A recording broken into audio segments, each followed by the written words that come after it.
के जीवन में क्या होता है, एक सपना होता है। तो आज जो चैप्टर हम लोग पढ़ने जा रहे हैं जिसके लेखक क्या है, मार्टिन लूथर किंग जूनियर। ये जो इसके लेखक है, इनका भी एक सपना है। सपना में कौन कौन अपना है, इसके बारे में हम आज चैप्टर के समरी में देखेंगे, है ना। तो चलते हैं इस समरी की ओर।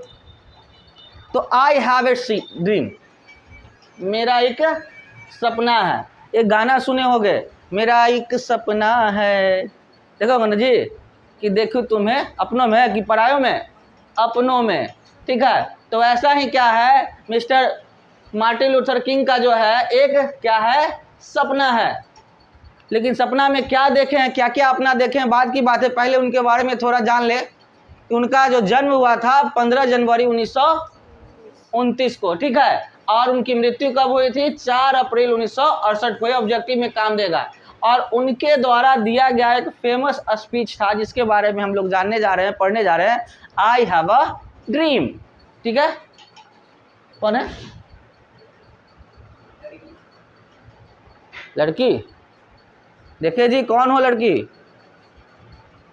एजुकेशन है उसका, उनका था जो उन्होंने स्कूल ऑफ थियोलॉजी से उन्होंने क्या किया था, अपना एक एजुकेशन कंप्लीट किया था। उसके बाद आते हैं समरी की ओर। हम लोग समझते हैं, तो जान लिया कि उनका ऑब्जेक्टिव क्या था, उनका जन्म कब हुआ था, उन्होंने क्या कहते हैं कहाँ से अपनी पढ़ाई की, ये सारी चीज़ों को हमने देखा। अब आते हैं इसकी समरी की ओर, वक्त न बिताते हुए। समरी क्या है हमारा, सीधा है कि टेढ़ा है।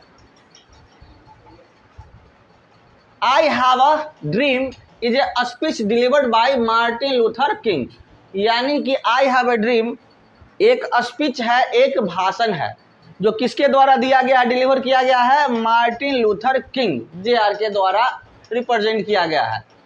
On the step of Lincoln memorial in Washington DC on August 28, 1963, यानी कि 28 अगस्त 1963 को मिस्टर मार्टिन लूथर किंग ने लिंकन क्या था, लिंकन मेमोरियल इन वाशिंगटन, यानी कि वाशिंगटन के एक जगह लिंकन मेमोरियल है, वहाँ पे इन्होंने क्या किया था, अपना स्पीच दिया था, अपना भाषण दिया था। मुंह को बंद करो और चुपचाप से बैठ जाओ, ठीक है।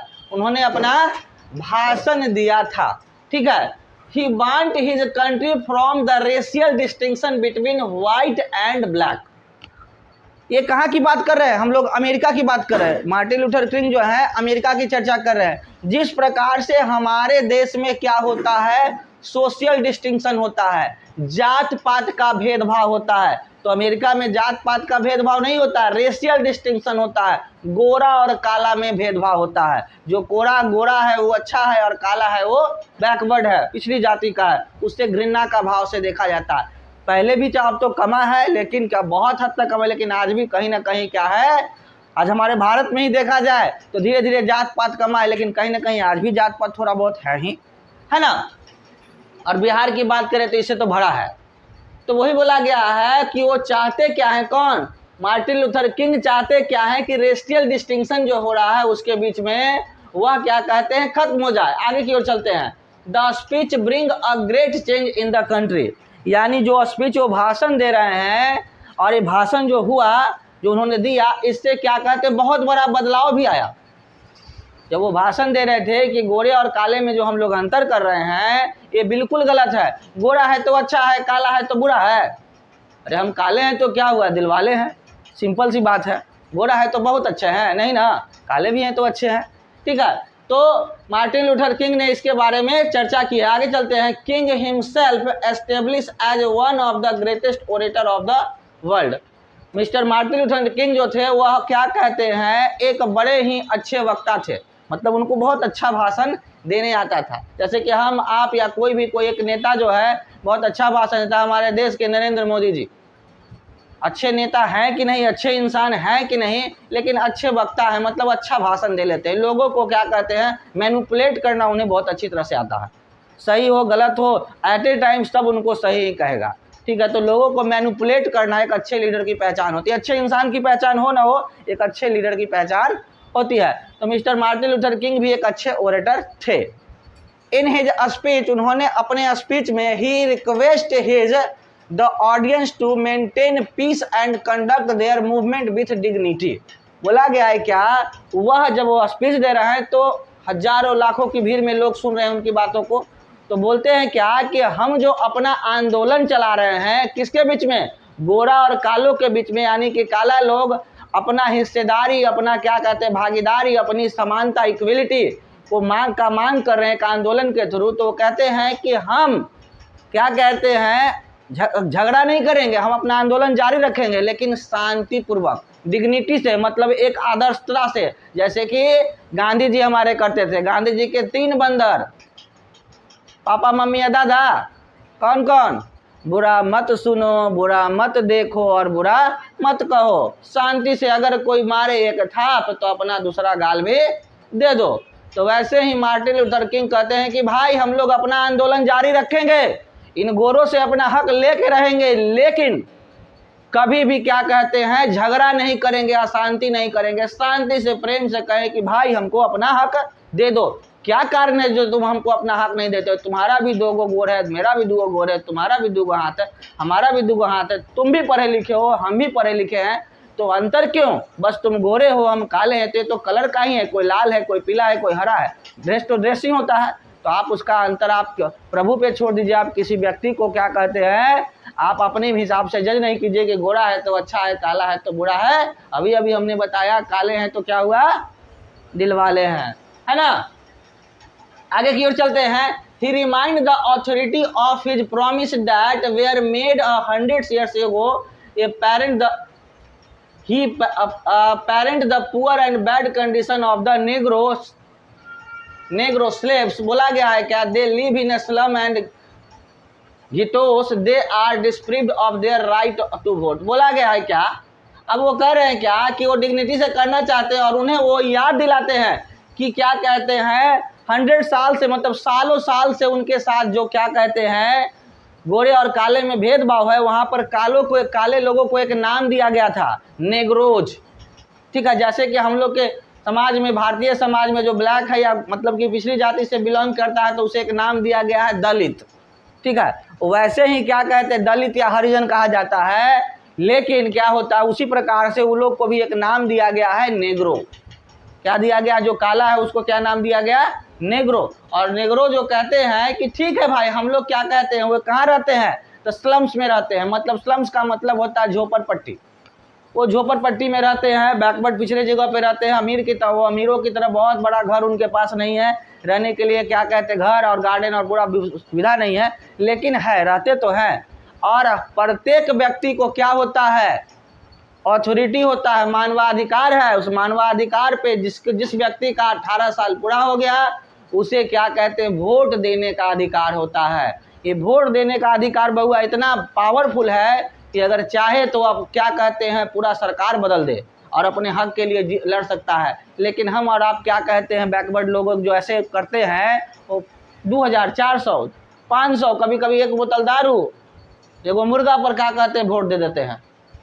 सोचते हैं कि क्या कहते हैं बदलाव अगलका आया तो क्या कहते हैं तो वही कर रहा है, पिछलका है तो वही कर। हम अपने में से किसी एक नेता को उठाएंगे और उसको खड़ा करके जिताएंगे, क्यों ना। उसका क्या कहते हैं, जब हमारे घर का, हमारे सदस्यों में से ही लोग अगर क्या खड़ा होंगे तो वो तो हमारे कष्टों को जानेंगे, बाहरी को क्यों हम वोट दें। तो वही कहते हैं कि हमको घबराने की ज़रूरत नहीं है, हमें वोट देने का अधिकार है और इस वोट के आधार पर हम सरकार को बदलेंगे और हम अपना हक लेके रहेंगे। ठीक है, they are cruelly treated by the police. अब सिंपल सा बात है कि जिसका सरकार उसी का राज। तो बोला गया है क्या कि दे आर क्रूअली, क्या कहते हैं उनके साथ निर्दयता, पुलिसों के द्वारा भी। अगर एक अमीर आदमी जाए थाना में केस करे तो आइए ना सर बढ़िया से चाय पानी पिला के उसका केस लेगा, और गरीब आदमी पकड़ करते रहे लेकिन उसका कोई केस नहीं लेने वाला है। 500-1000 रुपया देता है तो केस ले लिया, उसके बाद जो हो जी तो काम वो नहीं करता है। ठीक है, तो वैसा ही पुलिसों के द्वारा भी उनके साथ कुछ अच्छा व्यवहार नहीं किया, निर्दयता की तरह व्यवहार कर रहा है, कुछ भी कोई बोल दे रहा है, कुछ भी मार दे रहा है। मतलब उसका स्थिति जो है, जैसे कि हमारे समाज में दलितों की स्थिति कुछ अच्छी नहीं है, उसी प्रकार से अमेरिका में नेग्रोज की भी स्थिति कुछ अच्छी नहीं है। They have lost all hopes of life. वे लोग जो हैं अब कह रहे हैं कि भगवाने जे करेंगे से करेंगे, अब हमनी के बस की बात नहीं है। ये सता रहा है, वो लोग अपनी सारी आशाओं को खो चुके, अब उनके जीवन में कोई भी सुधार नहीं होने वाला, ऐसा उनके अंदर विचार आ रहा है। ठीक है, बोला गया है क्या आगे करके, he demands that they must be now provide with their right of if America want to be a great nation. Lastly he says that there will be freedom and justice everywhere. बोला गया है क्या कि कहा, वो कह रहे हैं क्या कि वो डिमांड करते हैं कि अगर अमेरिका को एक महान देश बनना है, अगर एक अच्छा देश बनना है, तो उन्हें क्या कहते हैं, इस गोरे और काले का भेदभाव खत्म करना है। उस अमेरिका की ही बात छोड़ो, हम अपने देश की ही बात करते हैं। अगर भारत देश को एक विकसित देश बनना है या हमारे बिहार को एक विकसित राज्य बनना है, तो हमें क्या करना होगा, जात पात के भेदभाव से दूर हटना होगा। जब तक मिल के काम नहीं करेंगे विकास नहीं होगा। ठीक है, तो वही यहाँ पे वो कहते हैं कि हमें अगर क्या कहते हैं, अमेरिका को महान देश बनाना चाहते हैं, तो हमें क्या करना चाहिए, मिलजुल के रहना चाहिए। हमें अपने अधिकार, उस काले को, नेग्रोज को भी अधिकार मिलना चाहिए। आगे की ओर लास्टली वो अंततः वो कहते क्या है, says that there will be freedom and justice everywhere. हर जगह सभी को आज़ादी हो, कहीं वो घूम सकता है, कहीं वो जा सकता है। ठीक है, फिल्मों में देखे होंगे कि अंग्रेज लोग इंडिया के लिए बोलते थे dogs and Indian not allowed. सुने हो कभी? हाल फिलहाल में एक नया सा मूवी अभी यूट्यूब पे देखे होंगे, केसरी चैप्टर 2 देखे हो? अभी देखना कैसे क्या कहते हैं, इंडियंस को अंग्रेज लोग सताते थे और कैसे लोग बर्दाश्त करता था। उसमें स्पष्ट लिखा हुआ रहता है, कितना ही बड़ा अमीर क्यों ना हो जाओगे, लेकिन dogs and Indian not allowed, यानी कुत्ते और भारतीयों को आना मना है। ठीक है, तो ऐसा ही क्या कहते हैं, हमारे देश में आज भी होता है कि अमीर घुसेगा, बड़ा बड़ा रेस्टोरेंट में चल जाओ, पैसा कितना ले रहोगे, अगर लेटाइलेशन थोड़ा सा गंदा टाइप के लोगे, अरे अंदर मत जाओ। लेकिन अमीर के पास पैसों नहीं है तो सैल्यूट मार के अंदर घुसा देगा, है ना। तो वो बोला जा रहा है क्या कि वो कहते हैं कि अगर चाहिए विकास तो हम हर जगह आज़ादी हो और न्याय हो, किसी एक जगह नहीं, चाहे अमीर की बात हो, गरीब की बात हो, सबको आज़ादी सब करने का हो, सबको आज़ादी हो, सबके साथ न्याय हो। किसी के साथ न्याय और किसी के साथ अन्याय, तो वो देश विकास नहीं करेगा। आगे की ओर चलते हैं, incoming generation will not be जज by the colour of their skin but by the context of their character. बोला गया है क्या कि आने वाला जो पीढ़ी हो, जब एकता आएगा तो आने वाली पीढ़ी जो होता है, रंग के आधार पर, स्किन के आधार पर, स्किन मतलब त्वचा होता है जो हम लोग का होता है, ठीक है, तो उसके आधार पर आने वाली जो पीढ़ी हो, किसी के अंदर क्या कहते हैं, भेदभाव ना हो। हाँ, भेदभाव होना चाहिए कैरेक्टर के आधार पर। हाँ, तुम अच्छे इंसान नहीं हो, तुमसे बात नहीं करेंगे, तुम शिक्षित नहीं हो ना, तुमसे बात नहीं करेंगे।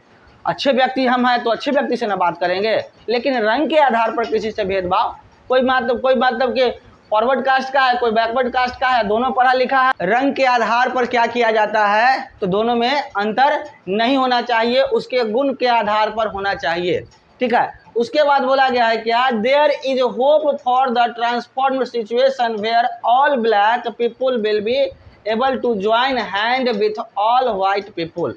वो आशा रखते हैं, कौन आशा रखते हैं, मार्टिन लूथर किंग, वो आशा रखते हैं कि भविष्य में एक दिन ऐसा आएगा कि सभी नेग्रोज, सभी काले जो हैं, गोरों से क्या करेंगे, हाथ मिलाएंगे, हैंडशेक करेंगे, गला मिलेंगे, यानी कि समानता का भाव होगा, किसी के बीच में द्वेष भाव नहीं हो रहा होगा, क्योंकि आज है लेकिन आने वाला पीढ़ी में कहीं ना कहीं बदलाव आएगा। तो एक होप्स रख रहे हैं कि फ्यूचर में काश ऐसा हो जाएगा कि क्या कहते हैं, हर गोरे और काले के बीच में कोई भेदभाव नहीं रहेगा, सब एक दूसरे।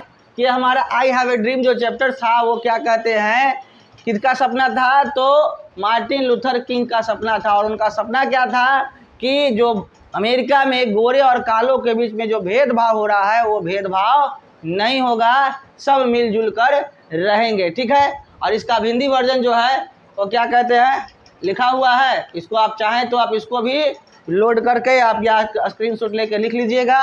और पूरे सप्ताह, जैसे कि हर सप्ताह में हम बोलते हैं, हर संडे को बोलते हैं कि आप इसको नोट कर लीजिएगा और इसका क्वेश्चन आंसर बना लीजिएगा। जो वर्ड मीनिंग में दिक्कत होगा वो क्लासेस में कुछ लिख लीजिएगा, उसको पूछ लीजिएगा, ठीक है। तो आज जो पढ़ा है उसमें कोई दिक्कत नहीं ना, कि आज भी दिक्कत है? दिक्कत है जी, नहीं ना? तो मिलते हैं नेक्स्ट क्लास।